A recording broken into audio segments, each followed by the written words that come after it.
स्वागत है एक बार फिर से आप सभी का आपके अपने YouTube channel future defence academy के ऊपर। और हम पढ़ रहे थे, आपको दिखाई दे रहा है लीनियर इक्वेशन, और ये स्टेटमेंट दिया हुआ है, इससे हम क्वेश्चन सॉल्व करने वाले हैं। पहले स्टेटमेंट से हम इक्वेशन बनाएंगे और उसके बाद उस इक्वेशन को सॉल्व कर लेंगे। देखो क्वेश्चन क्या कह रहा है, the digit at the tens place of a two digit number is 3 times the digit at the ones place. If the sum of their this number and the number formed by reversing its digit, find the number. कहने का मतलब है कि पहले कोई number था, suppose 25, उसका reverse करोगे 52 हो जाएगा, तो उसका सम जैसे यहाँ पे 77 आ रहा है, वैसे ही कोई नंबर ए बी होगा, उसका रिवर्स करोगे बी आएगा, तो उसका सम 88 आ रहा है। कहने का मतलब ये है। तो अब देखो इंफॉर्मेशन क्या क्या है, उसके अकॉर्डिंग हम काम करते हैं। हम क्या कर लेते हैं, let the digit at units place उसको हम x एज्यूम कर लेते हैं, x मान लेते हैं। और क्वेश्चन के अकॉर्डिंगली क्या बोल रहा है, अगर ये वाली 1 है तो वो वाली 3 है, यानी कि 3 टाइम्स है। तो यहां पे लिख सकते हो then the digit at tens place that is equals to 3x। सीधी सी बात है, थ्राइस टाइम्स है। अब देखो यहाँ पे हम वो डिजिट फॉर्म करते हैं पहले। तो देखो डिजिट क्या होगी, अगर आपको मैं बोलता हूँ कि जैसे 25 था, तो अगर मुझे इसको वापस से ब्रेक करके लिखना है तो यूनिट डिजिट वाला सिर्फ 5 होता है। टेंस ये 10 के ऊपर है, तो ये 2 लिख के इसको 10 से मल्टीप्लाई करते हैं, तभी तो ये 20 और ये 5 वापस से 25 बनता है। एक और एग्जांपल लेंगे 2 to 5 का। देखो यूनिट का तो 5 का 5 लिख दिया, उसको 1 से मल्टीप्लाई करते हैं बेसिकली। वैसे यहाँ पे ये 2 है तो ये 2 लिखोगे और इसको 10 से मल्टीप्लाई करोगे क्योंकि ये टेंस के ऊपर है। फिर प्लस का साइन, यहाँ पे वापस से 2 लिखोगे और इसको 100 से मल्टीप्लाई करोगे, क्यों? क्योंकि ये 100 के ऊपर है। तो ये 200 हो जाएगा, ये 20 हो जाएगा, ये 5 हो जाएगा, तो 2 to 5 आ जाएगा। सिमिलरली इस नंबर को कैसे लिखोगे, इस नंबर को कैसे लिखेंगे, इसको इस तरीके से लिखोगे। 10 पे कौन सा है 3x, तो उसको मल्टीप्लाई करेंगे 3x से, ठीक है, मल्टीप्लाई ऐसे साइन लगा लो पूरा, प्लस यूनिट डिजिट क्या है x, तो उसको ऐसा ही रहने दो भाई। x को 1 से मल्टीप्लाई करोगे तो भी वही बात रहनी। ठीक है सर, कहानी खत्म हो गई यहाँ तक की एक बार के लिए। तो यहाँ से क्या निकल के आया, देखो ये हो जाएगा कितना 30x plus x, that means ये नंबर हो गया 31x। क्या हो गया 31x। अब ये वाला तो मिटा दूं एक बार के लिए,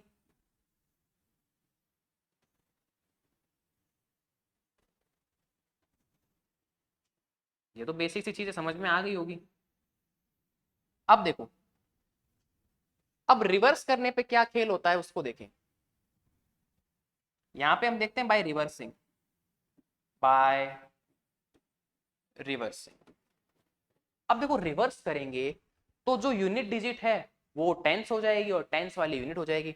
तो रिवर्स करने पे यूनिट डिजिट क्या हो गई, यहां पे क्या थी x, लेकिन जैसे रिवर्स करोगे तो हो जाएगी 3x। और टेंस डिजिट क्या हो गई x। कुछ नहीं हुआ, दोनों में इंटरचेंज हो गया, बस ज्यादा कुछ चेंज नहीं हुआ है।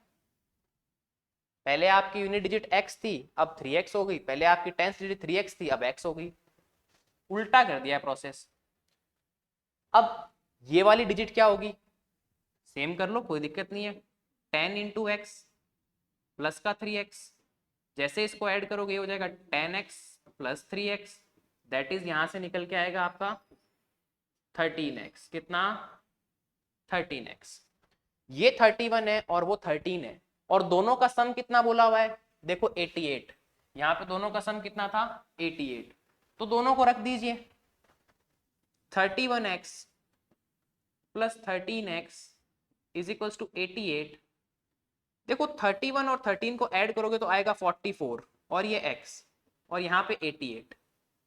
तो x की वैल्यू कितनी आ जाएगी 88 बाय 44। और जैसे इसको आप कैंसिल आउट करेंगे, क्या करेंगे, कैंसिल आउट करेंगे, योर x विल बी 2, यानी कि x की वैल्यू क्या आ गई 2 आ गई। तो आपका जो 3x था इसकी वैल्यू क्या आ जाएगी,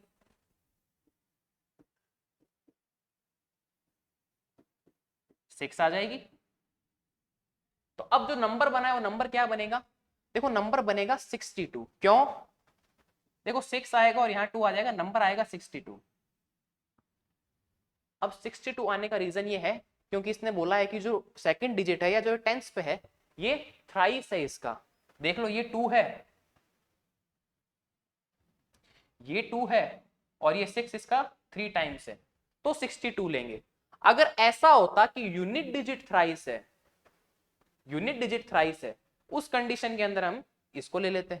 या ऐसा कुछ भी डिस्क्राइब नहीं होता कि भाई कौन सी डिजिट 3 टाइम्स है, पहले वाली है दूसरे वाली, मतलब 2 डिजिट लिखी हुई ना, सपोज जैसे x और y है, अब कौन सी 3 टाइम्स है ये पता नहीं होता, तब तो 26 या 62 बोथ आंसर होते। लेकिन इसके अंदर आंसर सिर्फ 62 आएगा। क्यों, क्योंकि इसने दे रखा है कि the digit at tens place of a 2 digit number is 3 times, तो 62 उस ऑप्शन में करेक्ट बैठता है। अच्छा क्वेश्चन था, आ सकता है, प्रोबेबिलिटी होती है इस तरह के क्वेश्चन के आने की। और अगर ऑब्जेक्टिव में आएगा तो बहुत ही ईजी है, आप सीधे क्या करो, उनको ऐड कर करके देखते रहना, और कुछ नहीं है। अब देखो फोर्थ क्वेश्चन क्या कह रहा है। अच्छा बेसिकली इतना पता है ना कि फर्स्ट और सेकंड क्वेश्चन हम डिस्कस कर चुके हैं प्रीवियस क्लास के अंदर, ये सीधा थर्ड से लगाया था ताकि आप लोगों का टाइम वेस्ट ना हो। फिर देखिए फोर्थ क्वेश्चन कह रहा है the sum of two numbers is 2490 if 6.5% of a one number is equal to 8.5% of the other number, find the numbers। कहने का मतलब है let the first number is equal to x, then second number कितना होगा आप बताएं। अब बहुत से लोग इसको y मान लेते हैं क्योंकि वो पढ़ते हैं कि यार x और y होता है, नहीं यहाँ पे y नहीं मानना है। देखो टोटल इतना है, सम कितना है 2490। अगर पहला नंबर x है, अगर मैं तुम्हें कहूं कि तुम्हारे पास में 100 रुपए हैं, 70 मैंने अपने पास रख लिए, तो तुम्हारे पास कितने हुए 30। 100 रुपए थे, 70 मैंने अपने पास रख लिए, 30 तुमको वापस दे दिए। या मैं ऐसा बोलूं 70 मैंने मेरे पास रख लिए, तुम्हारे पास कितने हैं, तो तुम क्या करते हो, टोटल 100 थे, सर ने 70 रख लिए, तो हमारे पास में 30 बचे। वही काम इसमें करना है, एक x है तो दूसरा क्या हो जाएगा 2490 माइनस एक्स। समझ में आई, तो सेकंड नंबर को आप लिख दो 2490 माइनस एक्स। ठीक है सर, यहां तक की बात हम समझ गए बहुत अच्छे से।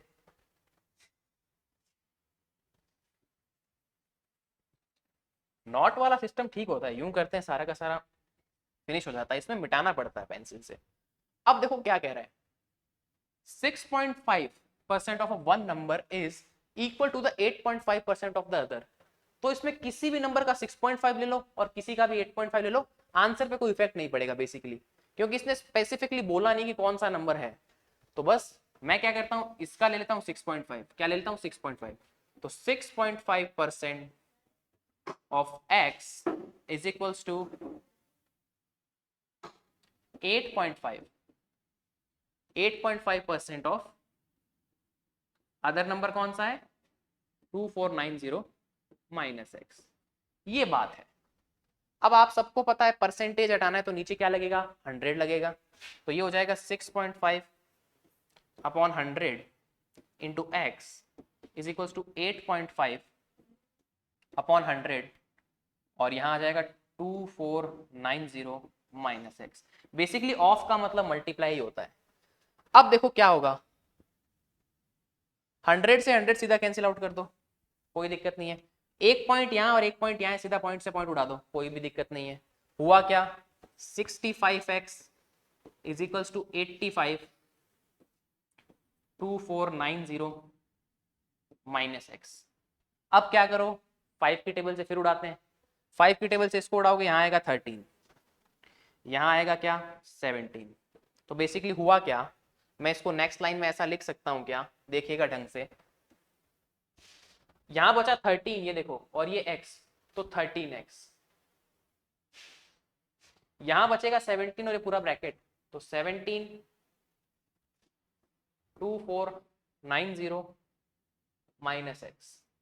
अब इसको सॉल्व करते हैं, यहां से x की वैल्यू आ जाएगी, सिर्फ एक x वेरिएबल बचा, इसकी वैल्यू आ जाएगी।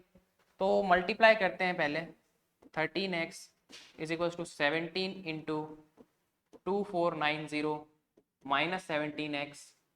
अब देखो ये जो 17x है यहाँ पे, ये माइनस में है तो इधर जाके किस में हो जाएगा, प्लस में हो जाएगा। बहुत प्यारी बात, सुंदर बात। तो ये हो जाएगा 13x plus 17x is equal to 17 into 2490।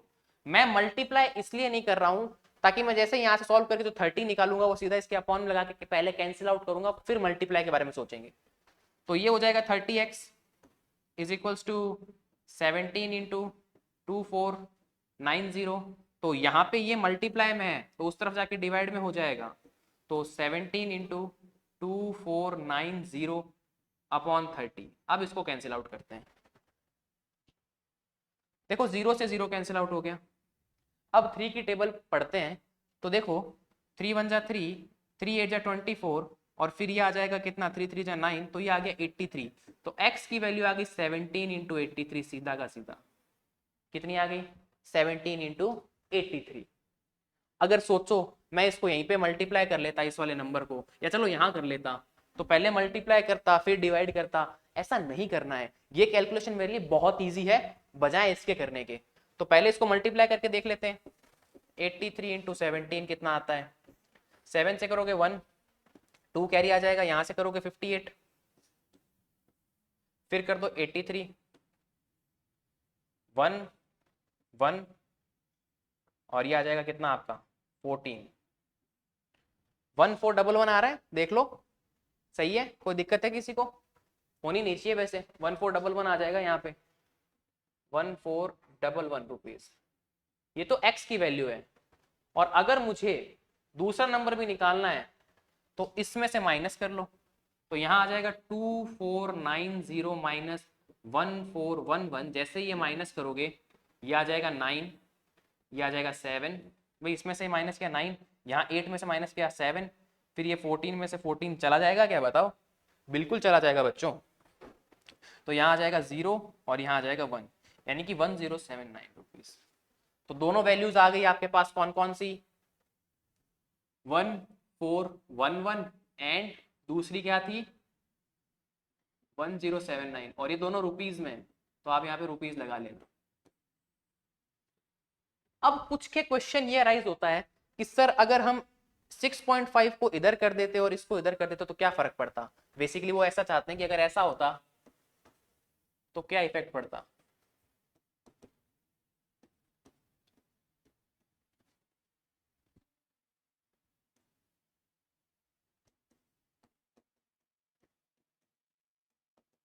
इसमें क्या इफेक्ट पड़ता, तो इसमें कोई खास इफेक्ट नहीं पड़ता। होता क्या कि आपका इस कंडीशन में x की वैल्यू आ जाती है और 24 माइनस एक्स की वैल्यू आ जाती।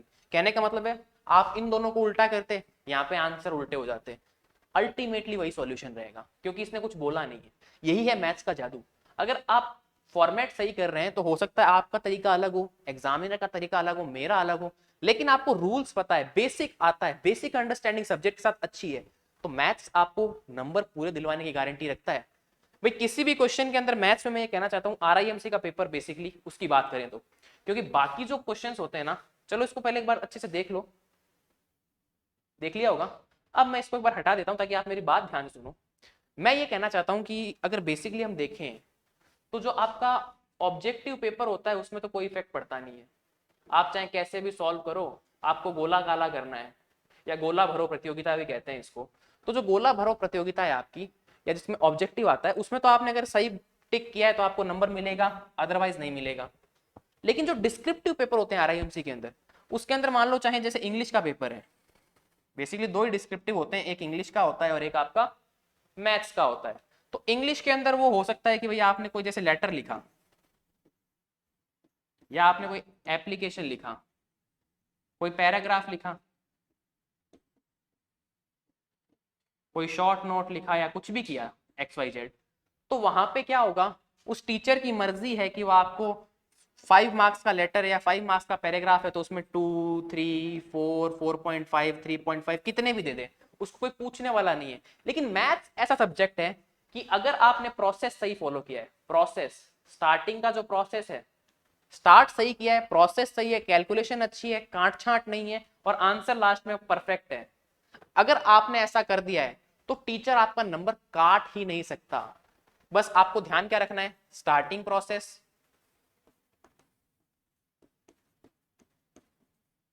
कि क्वेश्चन को स्टार्ट कैसे करना है, ठीक है। उसके बाद में आपको ध्यान क्या रखना है कि भाई कोई फॉर्मूला वगैरह मैं गलत ना लिख दूं, फॉर्मूला एंड जो आपके कैलकुलेशन के सिली एरर्स होते हैं, सॉरी एरर, कैलकुलेशन के जो सिली एरर होते हैं उनको अवॉइड करना है, calculation errors, formula and calculation error. उसके बाद में आपको अवॉइड करना है ओवरराइटिंग को,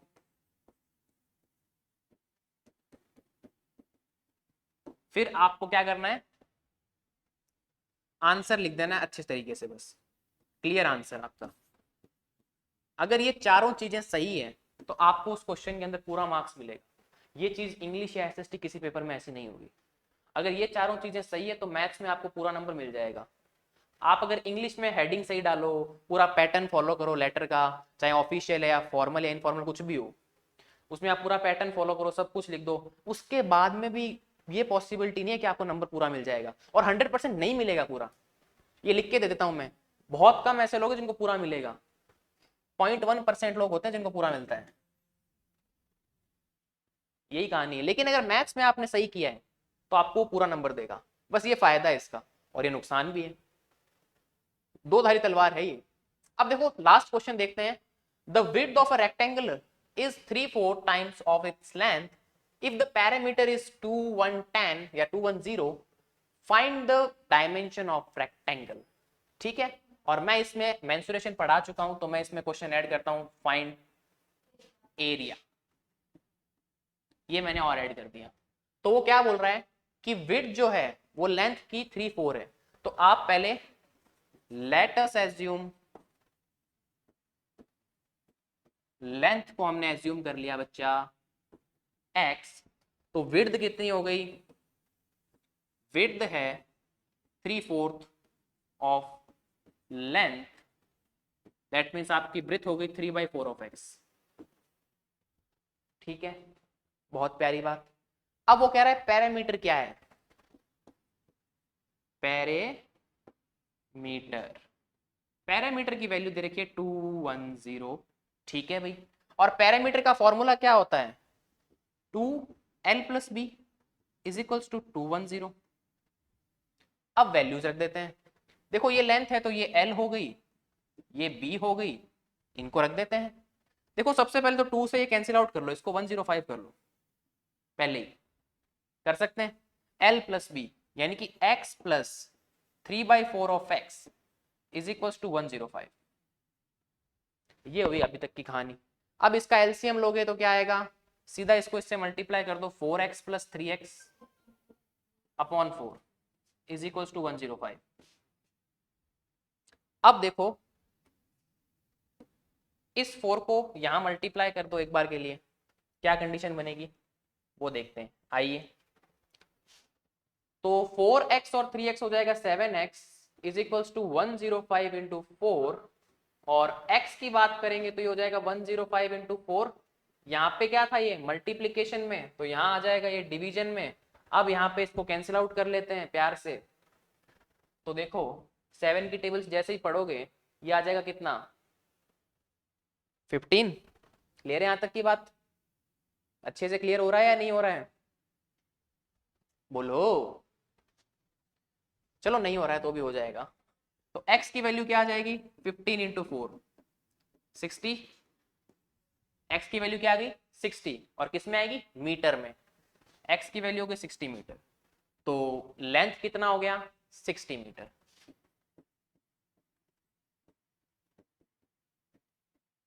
फिर बात करते हैं विड्थ की, तो विड्थ क्या था 3/4 ऑफ x, x की वैल्यू 60 है, जैसे ही कैंसिल आउट करोगे 15 हो जाएगा, 3 इंटू 15 45 हो जाएगा। भाई कुछ नहीं करना, 60 आया 60 रख दिया, पुट करोगे 4 की टेबल से कैंसिल आउट करो, 15 4 60 होता है, इसको मल्टीप्लाई किया 45 मीटर होता है, और अगर आप दोबारा चेक करना चाहते हो तो यहाँ रख के देख लो, 260 + 45 2105 2110, मतलब हमने सही निकाला है, ये तो चेक कर लिया हमने। तो अभी तक तो डायमेंशंस का ही क्वेश्चन था, मैंने एरिया और ऐड कर दिया, तो एरिया का फॉर्मूला आपको अच्छे से आता है, L इंटू बी। L की वैल्यू 60 है, B की वैल्यू 45 है, कितना आ जाएगा, ये आ जाएगा देखो 90 270, ये आ जाएगा 2700।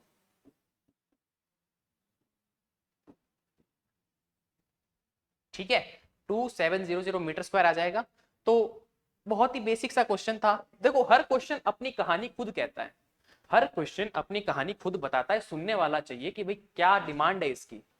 और अगर आप सुनने लग गए क्वेश्चन से आपको प्यार हो जाएगा, लिटरली मैथ्स से प्यार हो जाएगा, ऐसा सब्जेक्ट नहीं है।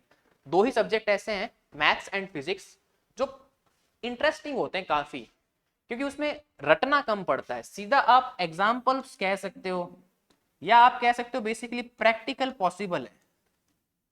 केमिस्ट्री की तरफ जाओगे तो वहां एक्सेप्शंस मिलेंगे आपको, खैर वो तो आगे की बात है, लेकिन मैथ्स में क्या कर सकते हो, जो मन आया उसको करके देख सकते हो।